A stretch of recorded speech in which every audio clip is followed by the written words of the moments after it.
Hello and welcome. So let's see how we can set this up. Please make sure that you are quickly typing something in here so I can see that we are going into the right direction here technically. So just looking at this, first people are joining, seems to look good so far.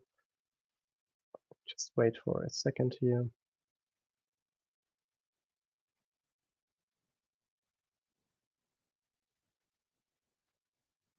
All right. Good. So, welcome to the next iteration here with me trying to answer your career related question. We had already a session, I think roughly 2 weeks ago, and it was already going into a pretty good and intense direction. And yeah, this is what we wanted to continue today. And I received a couple of private messages with like further questions. So please understand that I cannot get back to all of them in that format, but I'm more than happy to answer these in the live sessions here. So more than happy to also go into your questions today. And I think we should probably start with the questions that have been sent already. So let me see if these are posted here soon.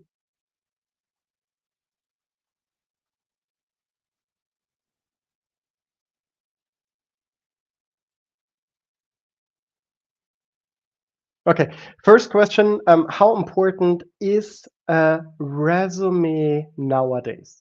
Yeah, is a very good question, actually. So a resume has not lost its importance altogether. It's still something that you will need. It's still more or less the introduction to a new and unknown company or HR department, and it will synthesize or combine what you are bringing to the table. So yes, there is LinkedIn profiles.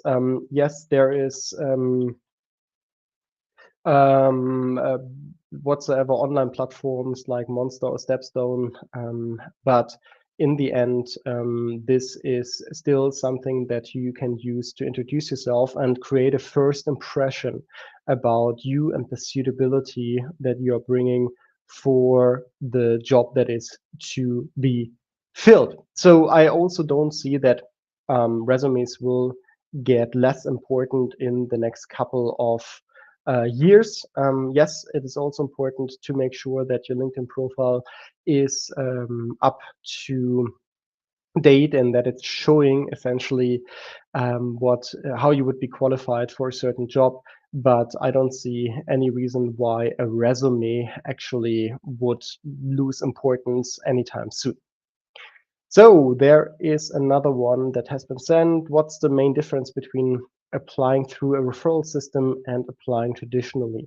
Yeah, that's also a good one. Now, let's maybe speak about referrals in an isolated way first, and then let's speak about the importance they might have in a recruiting process, and then let's speak about what they can do and what they can't do.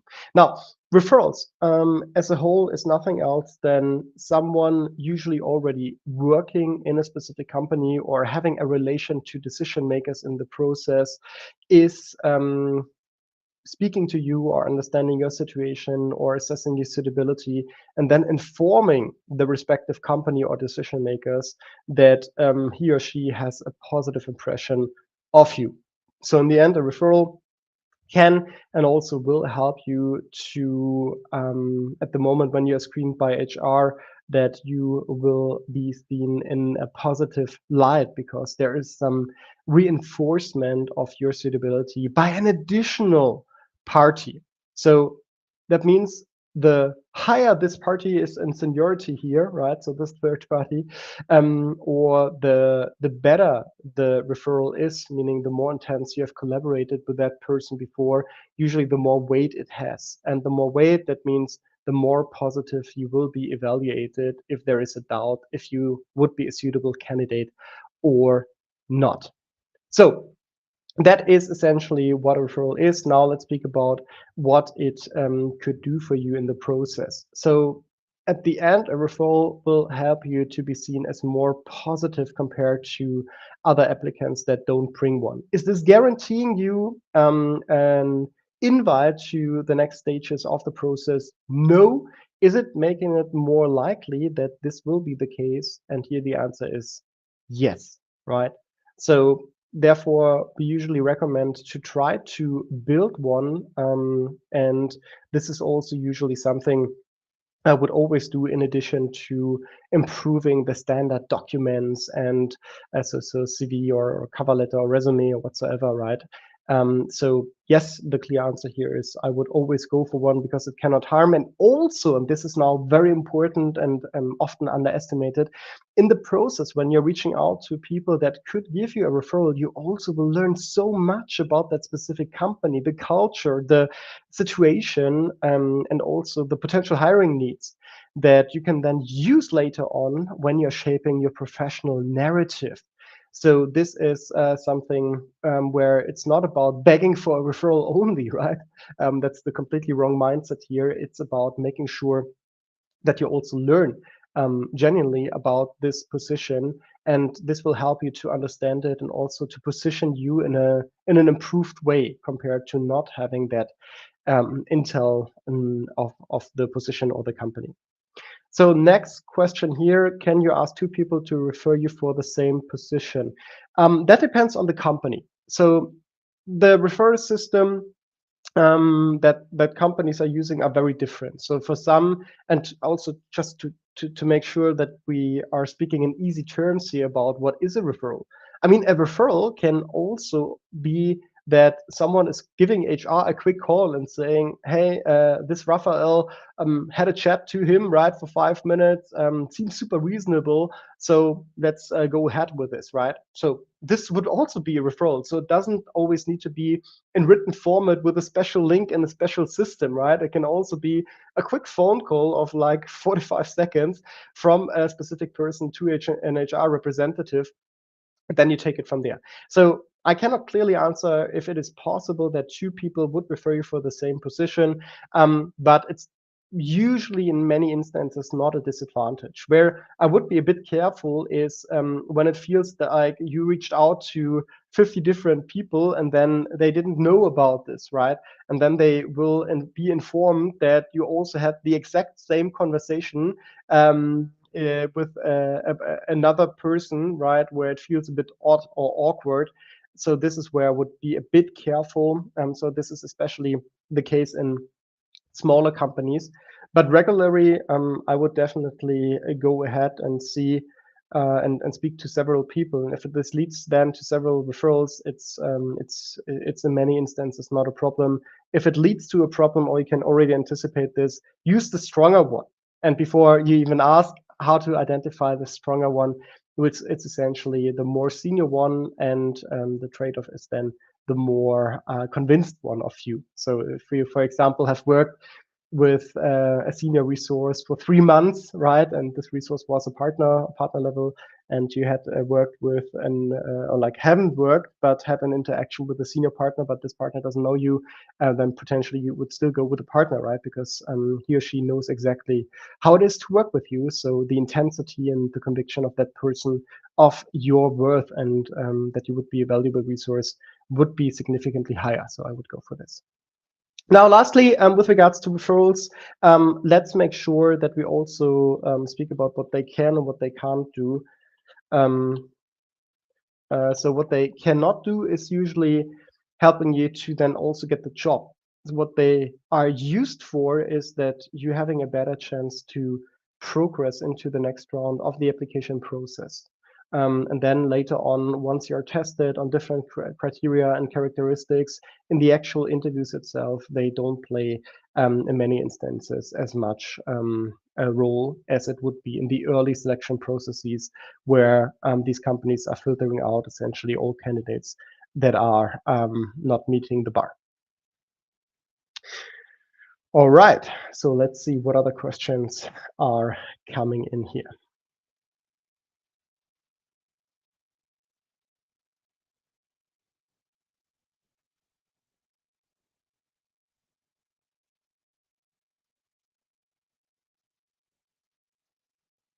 All right, so, okay, most common mistakes when building a referral strategy. Yes. Hmm.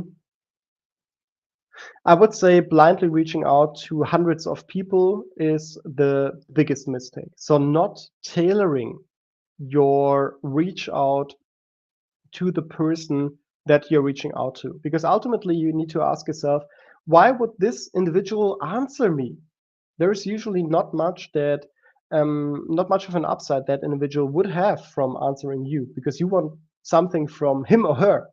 So there needs to be somewhat of a reasoning, and also you will need to showcase that you have put in work here and not like just brute forced 150 outreaches and in the hope that someone is dumb enough to get back to you. So what you should do instead is making sure that there is a reason that you're reaching out to that specific person that you also can or should leverage. And the reason is often when you have something in common with that specific person. So making sure that in this situation, the person can give you advice how they got from the situation that you have in common to the place where he or she is right now, right?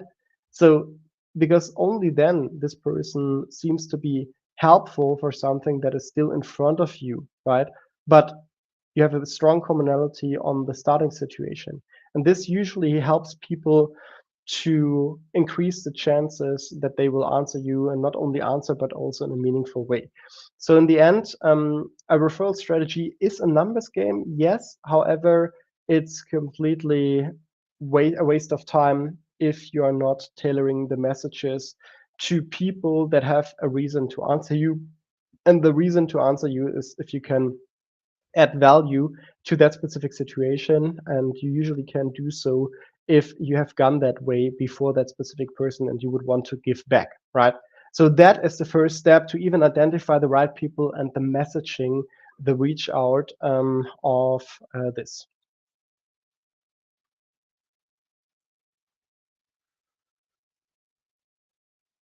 Um, so I always tailor my cold messages, but rarely get responses. What may be doing wrong? What may I be doing wrong?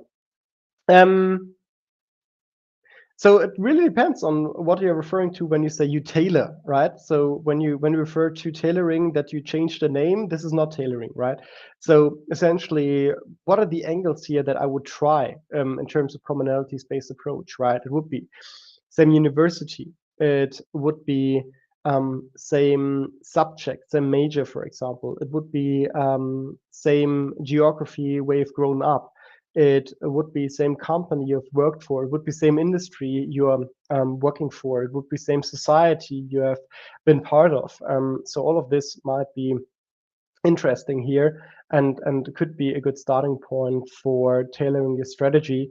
But usually when people are telling me or letting me know that they already are tailoring this, and then I have a look into the messages of them, then this is not what I would understand tailoring means. So tailoring really means, have you screened the last, like, let's say 10 posts of that person, right? Have you followed the activity that person has done? Have you seen what this person has published, right?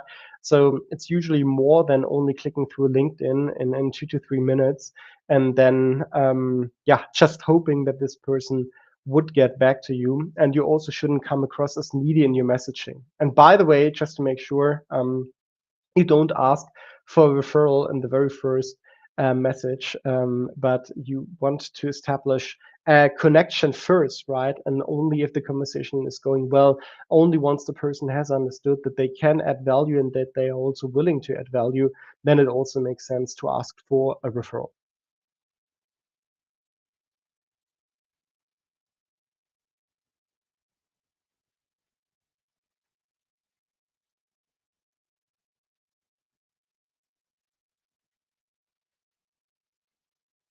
Let me see what else we have here.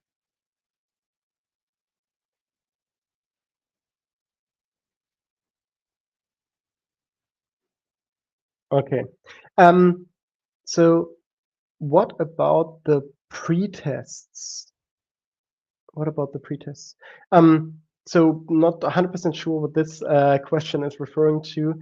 So here, with regards to pretests, it really depends on the company and the process that the company is using. So many of the more selective organizations have some sort of pretests or standardized tests or AI-based tests or video-based tests or whatsoever as an additional filter for getting rid of too many candidates at the early stages of the process, right? So yeah, depending on the tests, on the pre-tests, and also what they would require you to do, there is a different preparation necessary. However, so from the pre-tests that I've seen so far, it's usually rather like practicing for a university exam and not preparing yourself for a professional interviewing situation. So for pre-tests, usually it's about getting the formatting and understanding the format. For pre-test is about to be clear on what is the evaluation criteria, and what is the circumstances, so how much time do you have, and also why they are asking these questions, what do they want to test here, and then it's about practicing. So this is usually the opposite of what you will need to show later on in the interviews itself of companies, because the pre-tests are more or less something you can do and practice like you would do in university. And in the interviewing situation, you will need to show to them that you are an excellent fit for that position. So the interviewing situation is significantly closer to the on-the-job performance and what is required from you. And here is a very, very, very important point, which is a big differentiator in between, for example, top strategy consulting interviews and regular interviews with other companies that also might be super selective, right? But in top strategy consulting, the skill sets, the characteristics of the candidates that they are looking for, right? So is super similar, right? It's there's not that much deviation with regards to that question. And with regards to the skill sets and characteristics that regular companies are looking for that want to fill a certain position, it's the opposite, right? It's super specific and it's very diverse. So that does mean that you please do not just apply with the top strategy consulting resume to whatever other company or position and then hope this will do the trick for you, right? Yeah, just be better than this and tailor it more specifically to what the respective company is needing in that specific position. That's what is requested from you. So, and this is also what you need to show them. By the way, the same for interview preparation here. If you already know what they're testing for, fine, you can show it more easily. But if you don't, you will need to find out throughout the process to really be perceived as a fit, as a well matching candidate for that position. And that is just something that especially ex-consultants and especially ex-top tier consultants are underestimating big time, right? So they go to the interviews and say, yeah, what should happen? I've done X years in MBBY, so I'm gonna be rocking this, and then they are disappointed after some weeks of job hunting or career transitioning, and really ask like what's happening. And the reason is, I mean, it's just like focusing on the wrong things, as explained.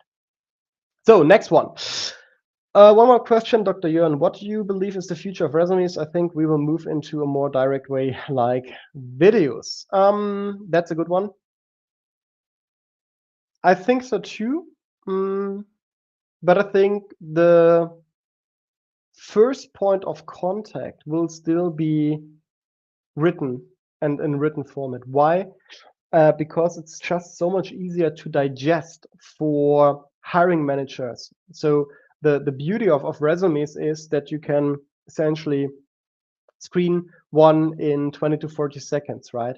At least with regards to the characteristics that you would want to find out to. And if this person is unable to showcase this in that time frame to you, at least like yeah, increasing or awakening the interest here to invest more time, then it's not a fit. That's it, right? And you cannot do this with videos, because if you would record a video of 5 minutes or so, I mean, who would watch this? So most likely that's not part of it.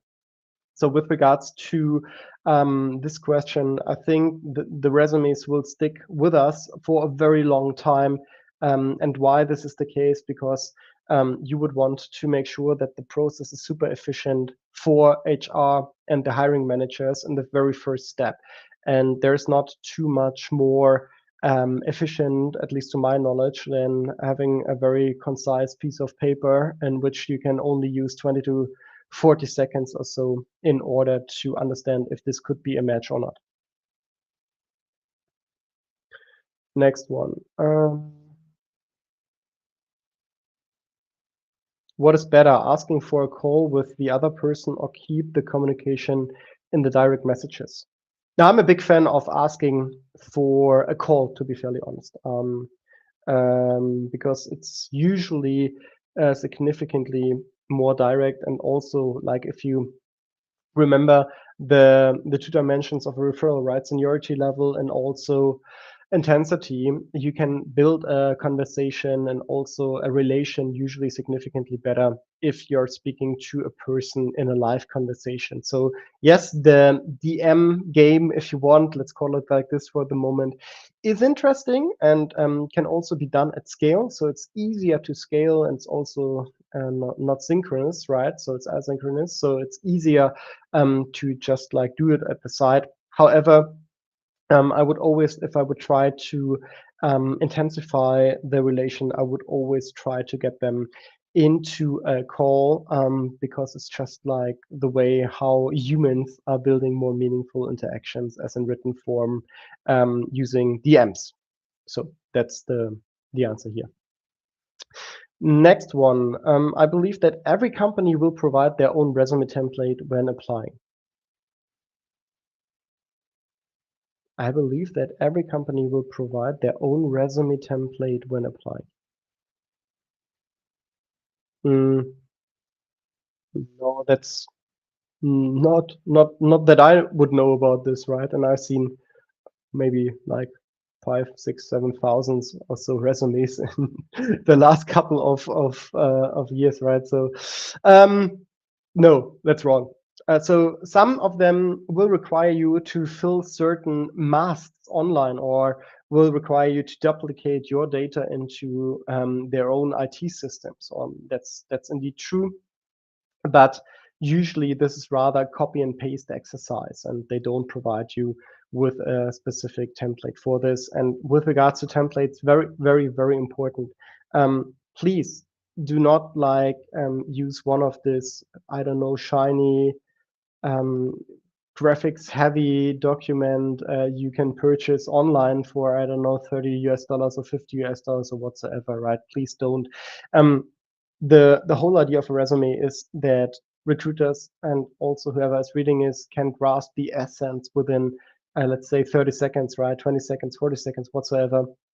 So please make sure that this indeed is given, right? So, and like fancy graphics and colors and whatever is distracting is not helping. No one will hire you for your creativity, because probably you will never get to the interviewing stage if you're not like boiling it down to the essence here of they would want to test. All right. Next one. Do you suggest any other platforms except LinkedIn for networking? Yes, I do. Now, online, it's fine to go with LinkedIn, I think, because it's not worth it to derail your focus. However, I would call it reactive networking and proactive networking. So proactive networking is opening up connections with people that you have not been in contact before and where there is no institutional way of getting in contact with them. Now, that sounds theoretical. I'm going to break it down in a second. And reactive networking is if you have the institutional backbone here that you can use. So what does it mean? If you're, for example, already working at a university, or you are alumni of company X, so McKinsey, for example, or you are part of whatever society, or well, yada, yada, yada, yada, right? Then you already have plenty opportunities to do and to start networking already in the institution or with the help of the institution that you're belonging to. So this is definitely a very underestimated way to do so, because if you're part of the right institution, that might be even significantly stronger yield, right, and impact of the networking efforts there, because you already have that commonality of that similar institution, right, and you already have the intensity because you spoke to people already.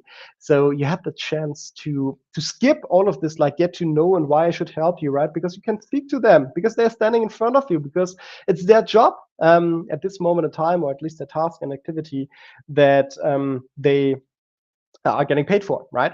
So, or at least they want to support. So here in these situations, I would definitely also suggest to use the networking opportunities that the institutions you're part of are providing. And if you're not yet part of them, be super targeted in getting part of them, right? And building that connection, also being able and willing to invest before you take out. So this is like the whole reactive part of it. So yes, you cannot be part of like 150 institutions. So this is what I said, be targeted about it, because you only have 24 hours a day, and you might want to do one or two other things than like networking with the institutions that you're part of. But this is something which is not done systematically enough by many people in the professional world. So that's number one. Number two, with regards to now the reactive part, the proactive part, so where you're reaching out to people proactively that you have not yet known. Yes, for this, I definitely would start with LinkedIn. So there might be also a couple of further things that you can do. You could just also try to email people that you have identified as potentially helpful, right? If you have a good reason, a good storyline, a good narrative to do so, that also might work. There are plenty of ways to find email addresses online these days. So also might be something that you could consider that might be even more personal. However, also there you have the issue with like spam filters and stuff like this. So it needs to be worth it. So I would always start and invest the bulk of efforts here on LinkedIn, and then I would move to emails or other platforms in addition later as a second priority. Next one. What about Xing? Haven't used it for 12 months, 24 months. Not even sure if it's up to date with regards to my own status, right? So probably the picture is still with me having hair, right, and stuff like this. So yeah, probably I'm not part of Xing actively anymore, and I'm not sure if this is actually used still by professionals, right? But I would not be aware of this.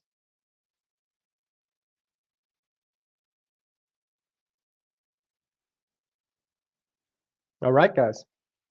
Let's have one or two more questions, and then let's finish for today.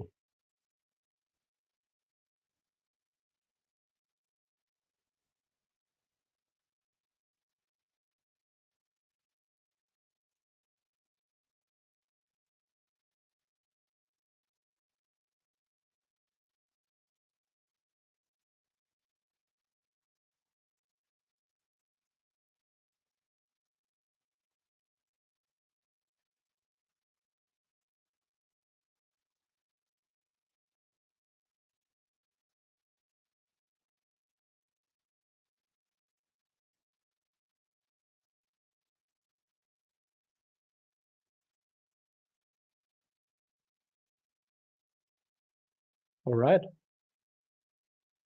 Not seeing any further.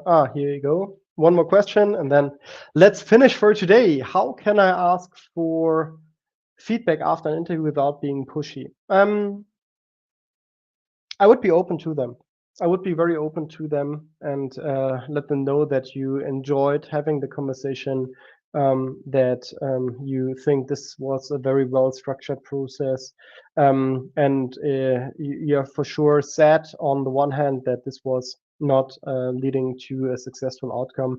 On the other hand, you would also be interested on some specific points that you could work on to further improve, right? Because you would be interested in the long run for that specific company. So it would be meaningful to you to understand what led them to an evaluation that was not proceeding with your candidacy at this moment in time, right? So I would like be polite, value what they have shown to you, speak about the interest for future applications in their company, for example, on their function, and then politely ask on what you would need to improve to get a different result the next time you're going to interview with them.